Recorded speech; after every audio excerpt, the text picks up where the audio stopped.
If you make small changes in your culture through your personal leadership, I'm talking 3 to 5% changes in how you do things, you will see exponential growth and changes throughout your organization very, very quickly. But to make these changes stick, it's a process that you never arrive, ever.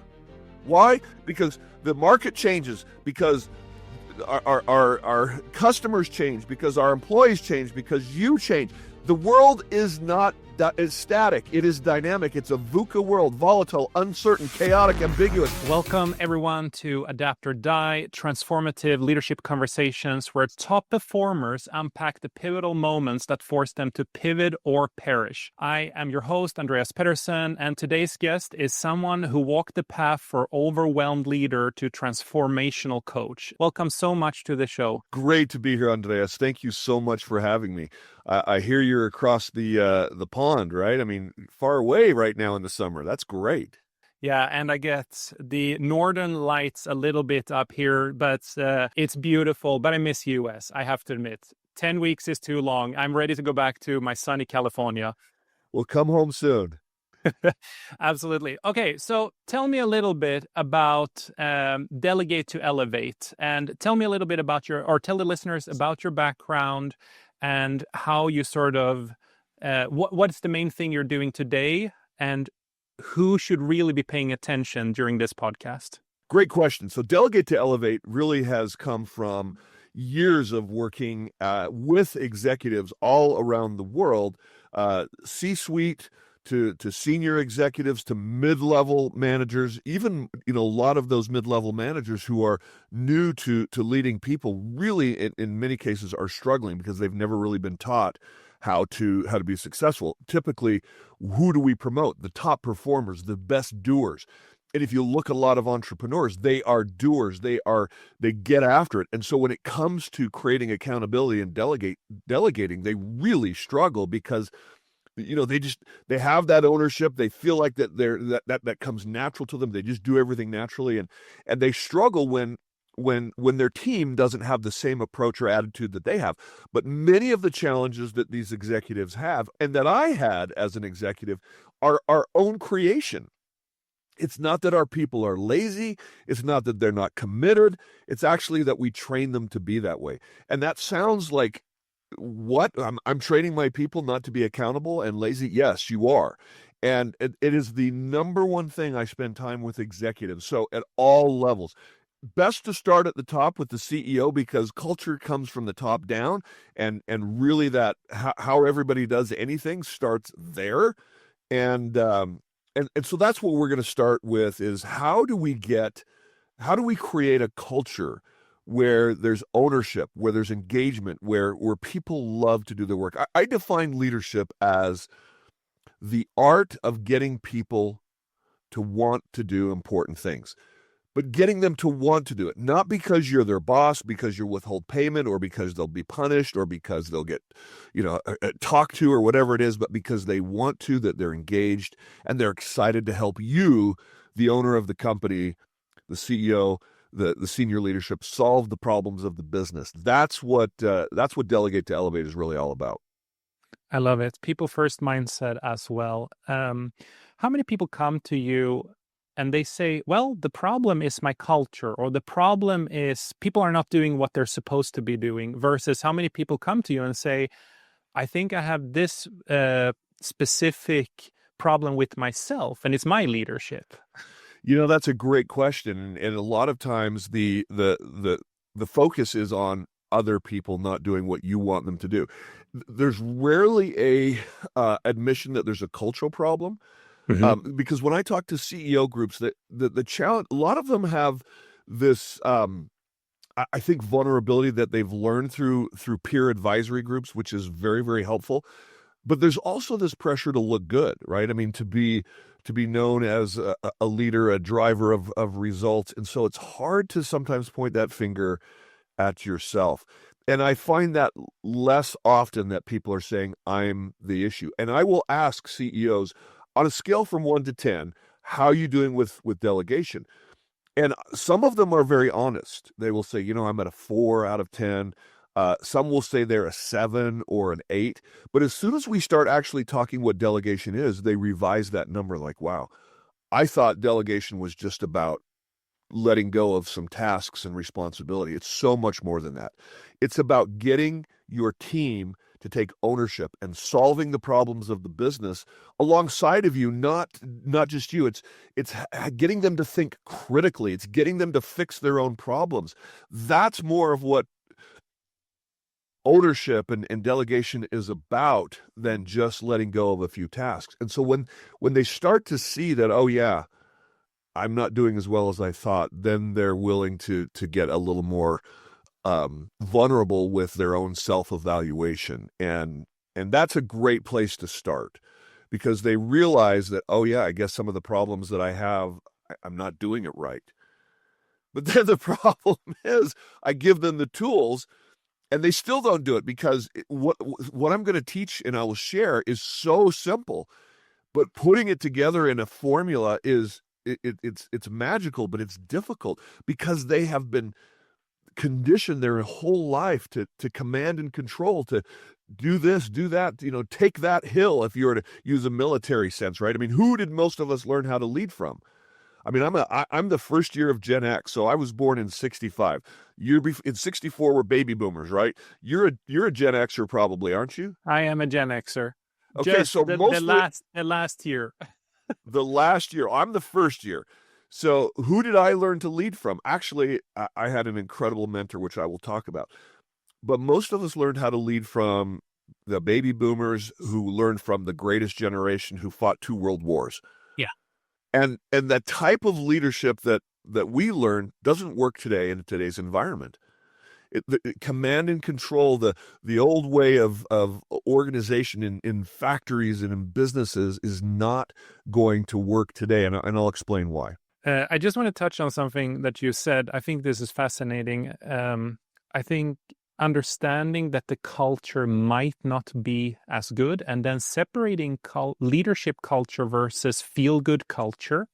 And another thing is that a lot of CEOs and founders, they see the culture almost like a persona of who they are.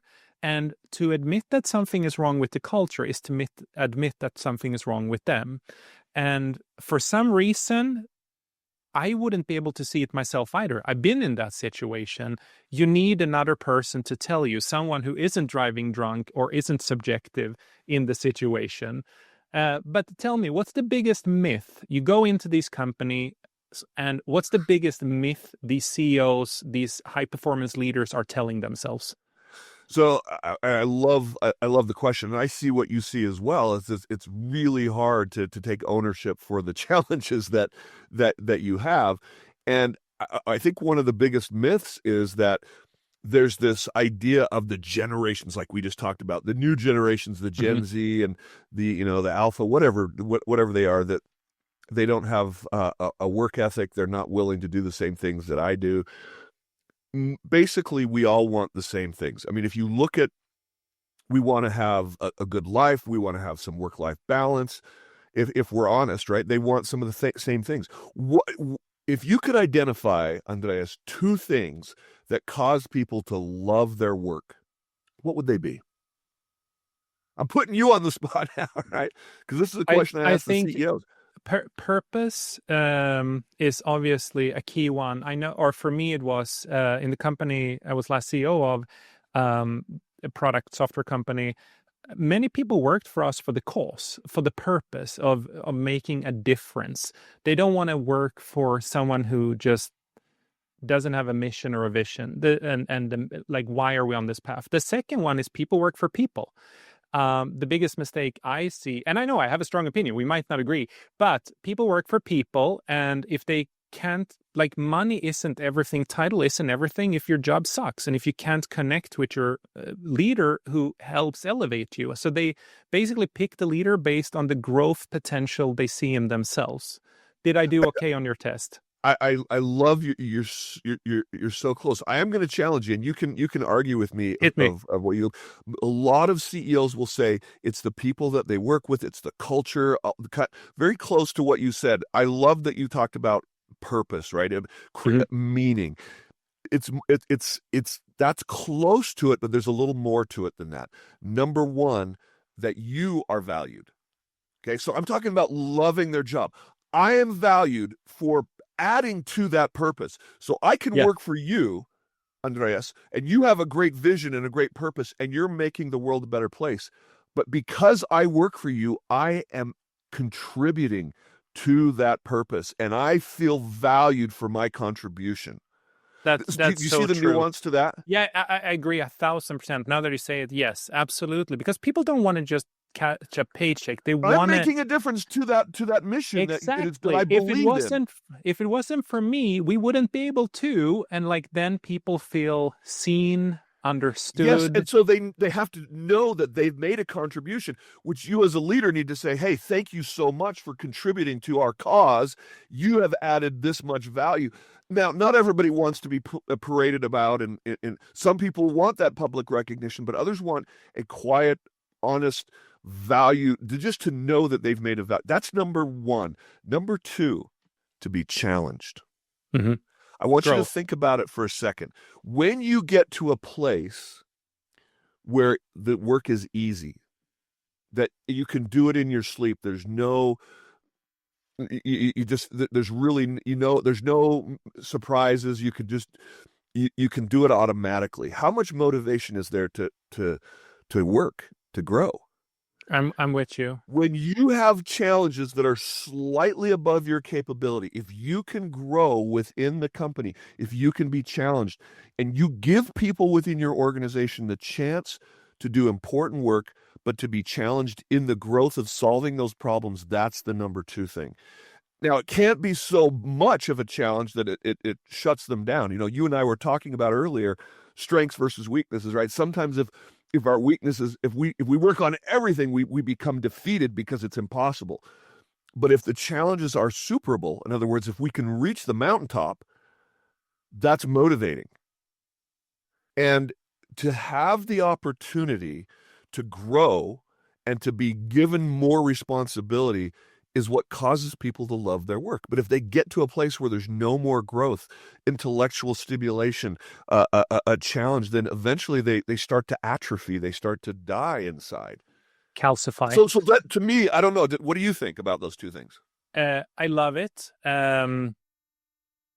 I want to ask, I have so many questions. I can take this conversation so many directions, but I will do this first because this is something that has been frustrating me for a while. Everyone sort of dooms out the Gen Zs in the workplace. I It's a think mistake. it's a huge mistake. It's a huge underestimation. What I see a lot of founders and CEO do wrong is that they say, I'm open to change. Of course I will change and I will adapt to this generation. What they're actually doing is forcing Gen Z to act like Gen Xers. And it Yeah. just doesn't work, or millennials. And You're it just, 100% right. And they're not buying it. yep, And so they're checking out. They're not being engaged, and so that's a validation from our generation. Like, they're lazy, they don't care.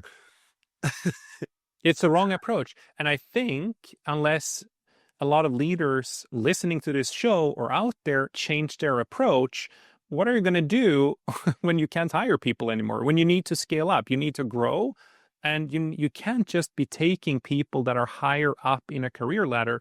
Companies are built bottom up and with people and fueling that. So what are you going to do? So, oh my gosh, there's so many problems that are happening right now. We have AI that is coming in and taking a lot of the repetitive work. So a lot of the jobs that we would normally give new employees is being taken by Mm-hmm. technology. And so how does that relate to delegate to elevate? It means that we have to be willing to let go of more higher value jobs to our newer, younger people. And that is creating more problems for this dynamic of our generation that you just identified. Can I back up for just a second? Let's talk about adapt and change. I want you to think of an organizational J curve, right? So typically when an entrepreneur starts a company, they go through a starting point, they dip down a little bit as as the company starts losing, they have investment, they're not getting return on their investment initially, then they start to have success, and you see the J curve going up, that hockey stick, I'm talking about, and eventually every single company plateaus, right? Yep. And so what we've learned through great thinkers, going back years and years, and one that I love is, Clayton Christensen. There are many others. He talked about disruptive technology. He wrote the book, The Innovator's Dilemma, and all of these things. The idea is you have to disrupt your own business. Yep. But to do that before the business plateaus or starts to decline. And so basically the business has to self-disrupt. You have to look at new offerings, new J curves, right? We as individuals are no different. As we develop skills, when we start a new skill working for a company, and many times we struggle. If I'm just promoted to a manager, I may not know how to do that and struggle, and I may make some mistakes. And so that's me going down in that dip, right? And eventually I'm putting all this effort into being a better manager, and hopefully I start to feel some success and start having some wins. And then I get to a place where I've mastered that, and that's when I stop losing motivation unless I create a new J curve and create a new opportunity. We're no different than organizations individually. We need that growth. We need to disrupt ourselves. So what I'm suggesting here is, as leaders, we elevate the people we work with by giving them opportunity to grow, and they become more valuable to our organizations. But doing that is so counterintuitive. It's not just about giving them a promotion and new jobs or new tasks. I mean, it's more than that. So I don't know if that's interesting to you. It is. And how do you rewire your thinking? Because I mean, what you're putting out there, it sounds logically reasonable, but I also know, and leaders reject that mindset because they're still held to, I have to deliver on the results. I have this board meeting coming up. Like, how do you handle that rejection, the initial rejection, and what do you tell these leaders to overcome it? Well, sometimes they just have to experience enough pain. You have to be at some point sick and tired of being sick and tired. Personally, I started working for a leadership training and development company in 2008. I was hired to do organizational development training. That was right in the U.S. where the Great Recession started, right? It was March of 2008. Literally overnight, our revenues cut in half. It was not a good time for me to find another job.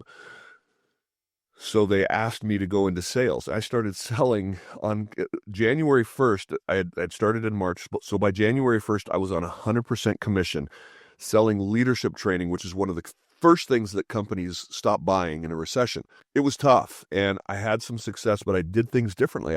I disrupted the way that they normally did sales. I had to, just to survive. So for me, it was a necessity. Couldn't find another job. I needed to make it work to feed my family. I had some success, and I had a goal to become the CEO of that company in 5 years. I did that in 5 years and 1 month. That's not a brag. I was the fourth CEO in 5 years. They had gone through a lot of CEOs. That the company was struggling.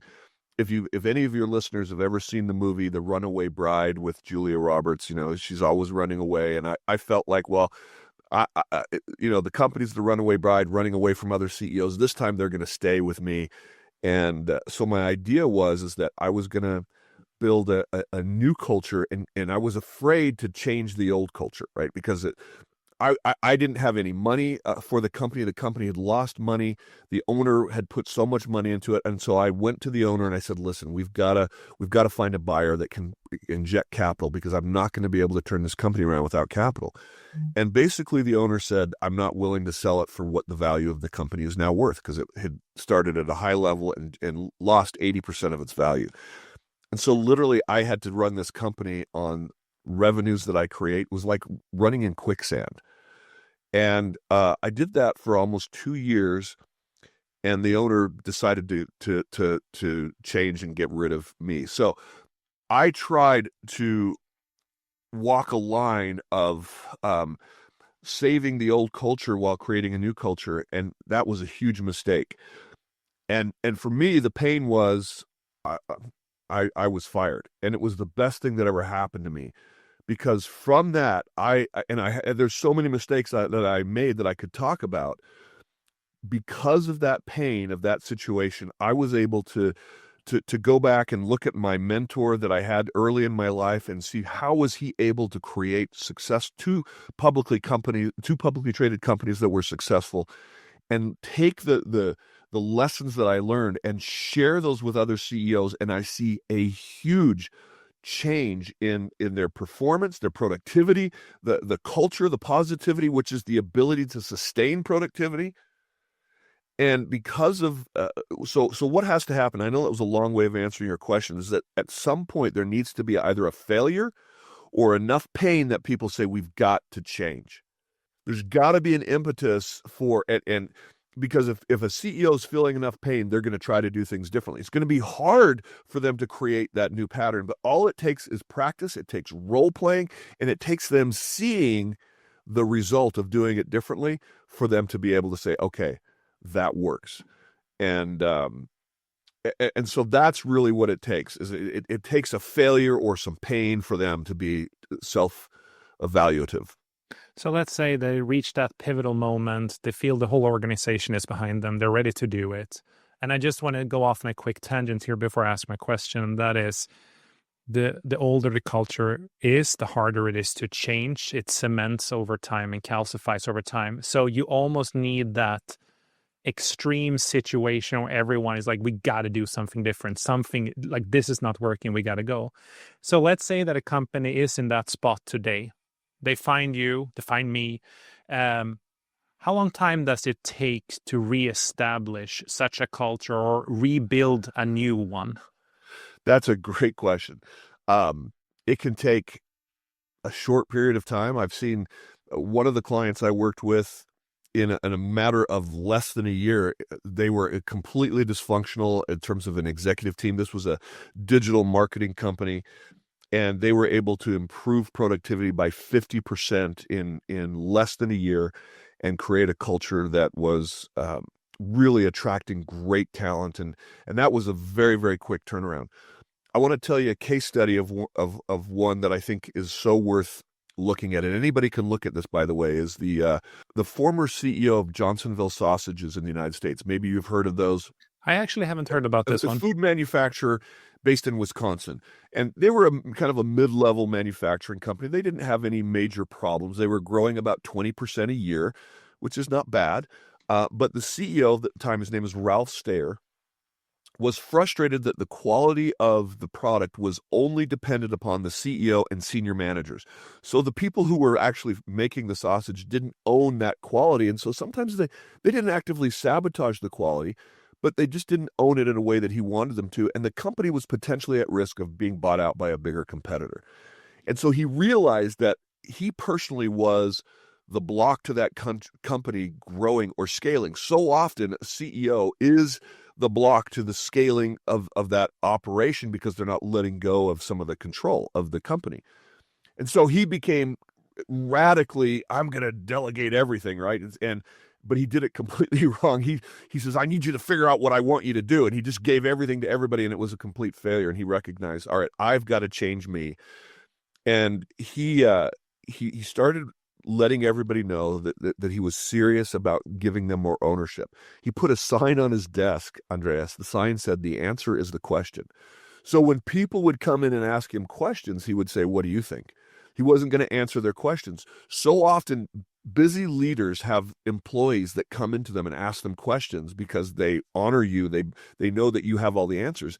And they ask you a question, and to be efficient and effective, you give them the answer. Well, Andreas, you just trained them to come to you like they would ChatGPT. Exactly. And they're not thinking critically on their own. What I want you to do, if you're listening to this, is I want you to put a sign in your desk that faces you that says, whose job am I doing right now? If you are solving people's problems, if you are answering their questions, you are not giving them an opportunity to struggle. They, in order to love their job, actually need to have an opportunity to struggle. So he went through this process, and ownership changed. And after 10 years, he wrote an article in 1990. So this was from 1980 to 1990. And he realized, excuse me. And so this was a 10-year process. And he realized after 10 years, the process never ends. So you ask, how long does it take? You can see results very quickly. And here's, I 100% believe this. If you make small changes in your culture through your personal leadership, I'm talking 3 to 5% changes in how you do things, you will see exponential growth and changes throughout your organization very, very quickly. But to make these changes stick, it never ends. I hope I answered your question. It's a process that you never arrive, ever. Why? Because the market changes, because our customers change, because our employees change, because you change.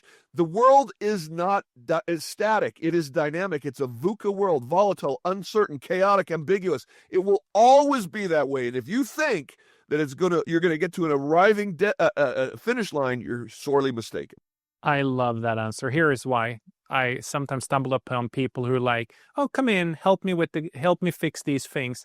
And by the way, I need results within 2 months.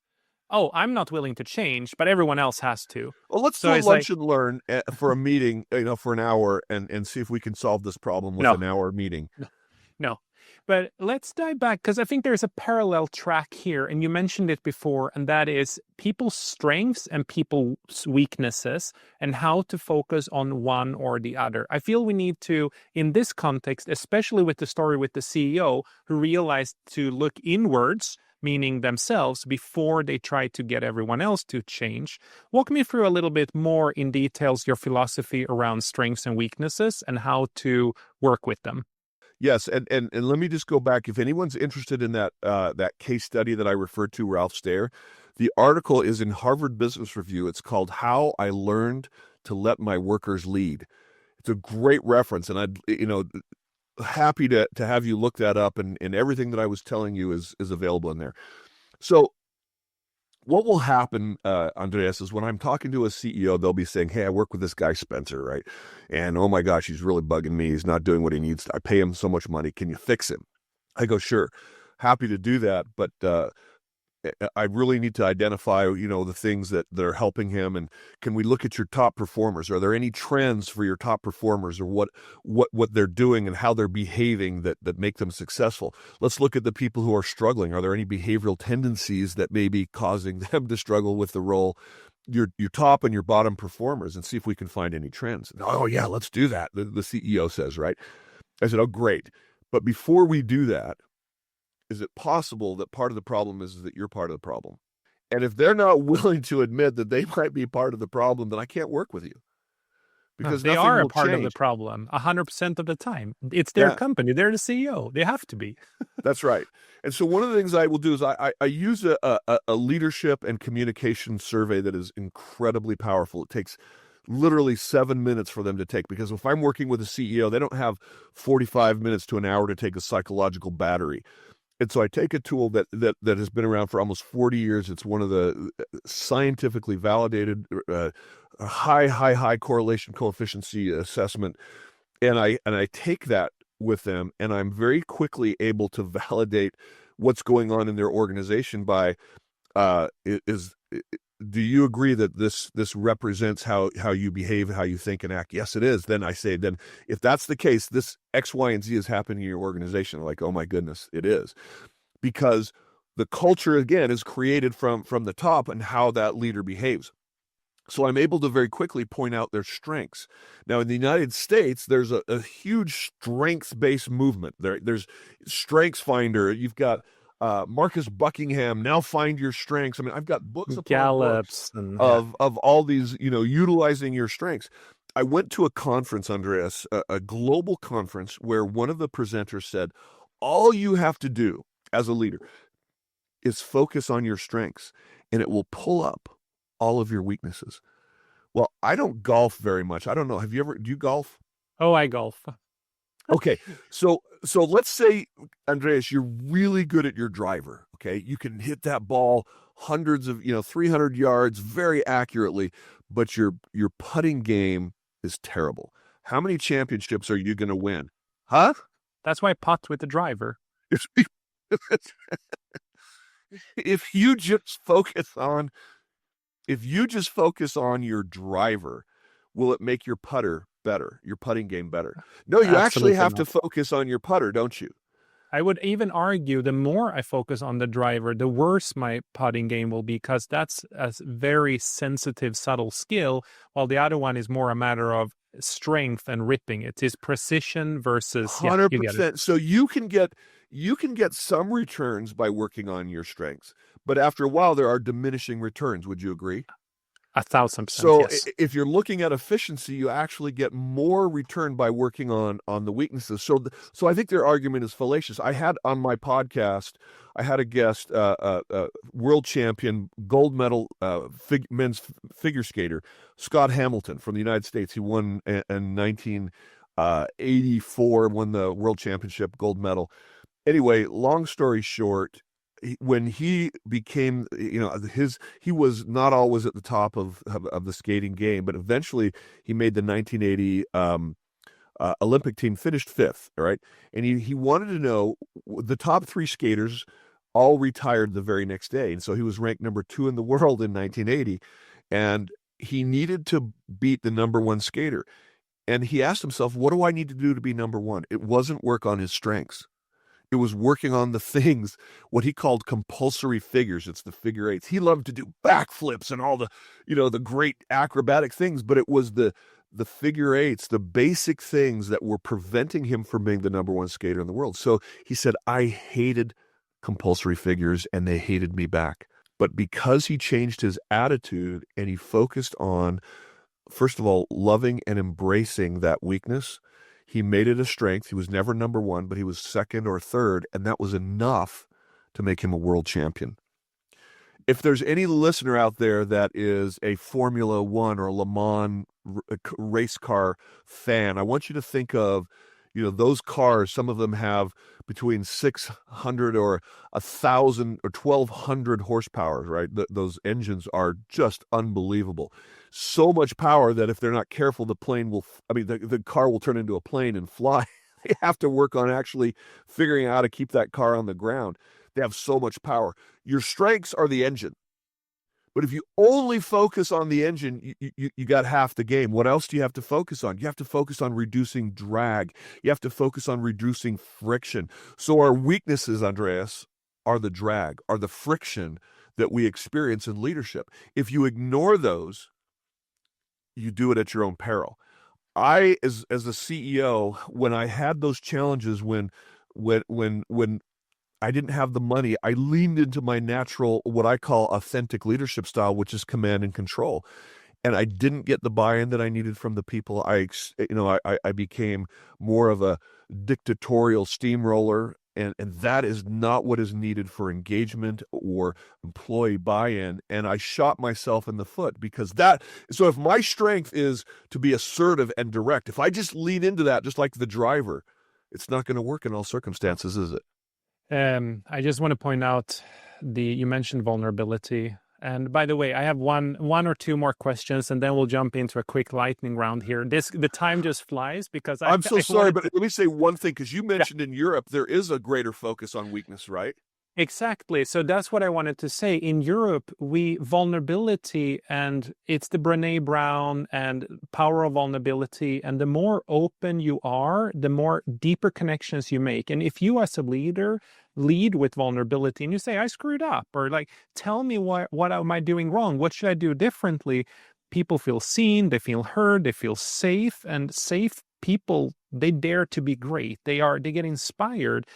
But it leads to deeper, meaningful connections with people. And I was shocked when I moved to US and I had my first, I was giving feedback to a few of my employees at the time. And I was just telling them, like, I see your strengths this way, but you clearly got some weaknesses to work on here. And let me explain why and how they're holding you back.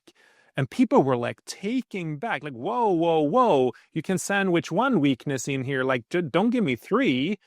And for me as a European, I'm like, no, but you got to know both. Like, I want to know if I walk around and I smell, tell me. Like, I need to know these things. And I think curiosity and not being offended is a key leadership trait that a lot of people in US, and I'm stereotyping a little bit, because if I ask other leaders to identify their strengths, they come like this. They know exactly what their strengths are. Boom, let's go. But if I ask them, how do you think I perceive you?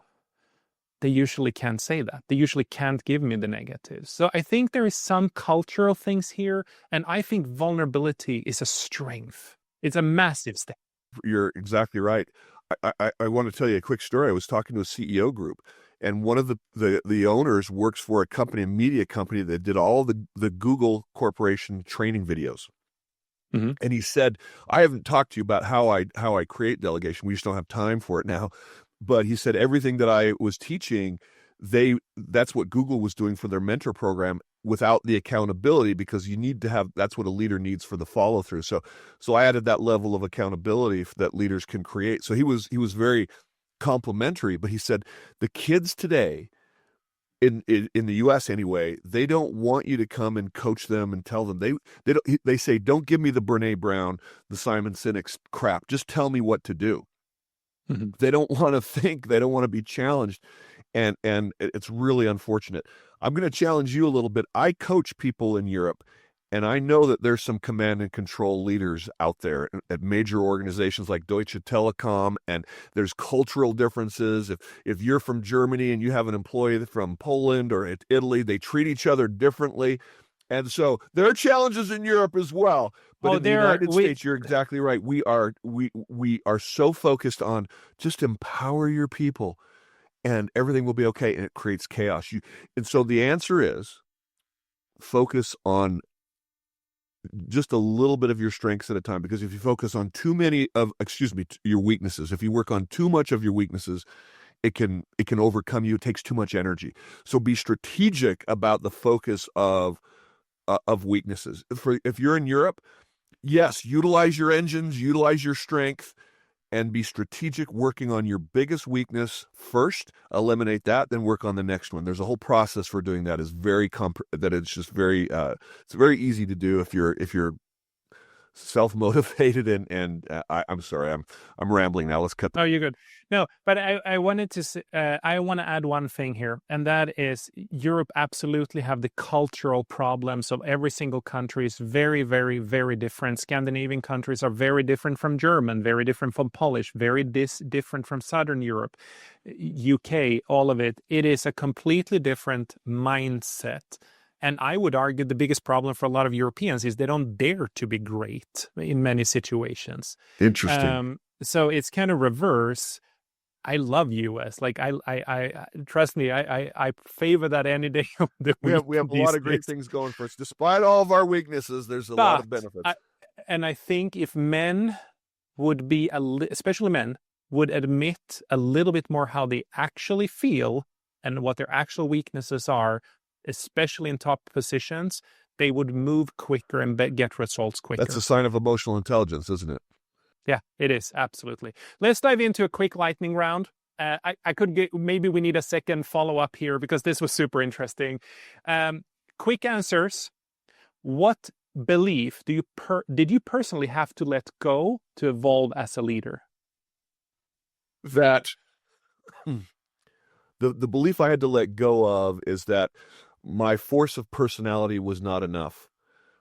I believed I could be a strong leader, and that was enough to get everybody to buy into my vision. It's not enough. I've got to allow them to be able to buy in and them to own some of that vision for them to work alongside of me. What's the biggest myth top leaders think about handling conflict? That conflict is bad, that it needs to be avoided. One of the things I hate is when I see those posters on the walls in a company where people are in tight uniforms and they're rowing all together perfectly. There's a sign at the top that says teamwork. Teamwork is messy. Real teamwork is the waves are coming over the edge of the boat and we're hitting each other's oars. And every once in a while, you need to have a conflict to get better, to have disagreement. Because if we're all thinking the same things, well, that ends up being groupthink. So to your point earlier, we have to be thick-skinned enough to be told that our ideas may not be great, but it's a great start and we can build on that idea. So conflict means that we have to welcome different perspectives and viewpoints. That naturally creates conflict. The other thing that naturally creates conflict is our differences in how we see the world. Our different personalities naturally bring us into conflict with each other, which is a good thing. It's not a bad thing, but it has to be done well. If conflict is taken too far, we get warfare, right? But creative conflict is a creative tension, just like a tension on a violin string. It won't make music without tension, but too much tension and the string breaks. Last quick question. Biggest myth around delegation from top leaders? That delegation means just letting go of tasks, that you're a good delegator if you just let go of tasks. That's not it. Spot on. That was absolutely gold, that last one. Thank you so much, Spencer. If people want to find you, who should be reaching out to you? Where can they find you? And what's the value you can give them? Listen, if you're a decision maker and you can have an impact on the culture of your team by doing things differently, reach out to me. One of the best ways to do that is on LinkedIn. Just Spencer Horn, that's Horn on LinkedIn. My company is Altium, Altium, Leadership and Coaching. You can find me at altiumleadership.com on my website to learn a little bit more about that. But if it would be okay if your life got a little bit easier, reach out to me, and I'm happy to demonstrate that in a conversation with you. Yeah, just say hi to me on LinkedIn. That's the best way to find me. I love it. Thank you so much. This has been so action-packed, so many golden nuggets in here. I really, really hope the listeners were taking notes. Thank you, everyone, for listening to Adapt or Die. This episode must have elevated your leadership game. If not, listen to it again. Please leave us a 5-star rating so you're helping another leader avoid the mistakes that Spencer and I clearly have made and that we now have understood how to avoid. You can also follow us on Spotify, on YouTube, and you can also go to leadersadapt.com if you want to know more about me. My name is Andreas, reminding you to adapt and thrive, or you should die trying. Thank you.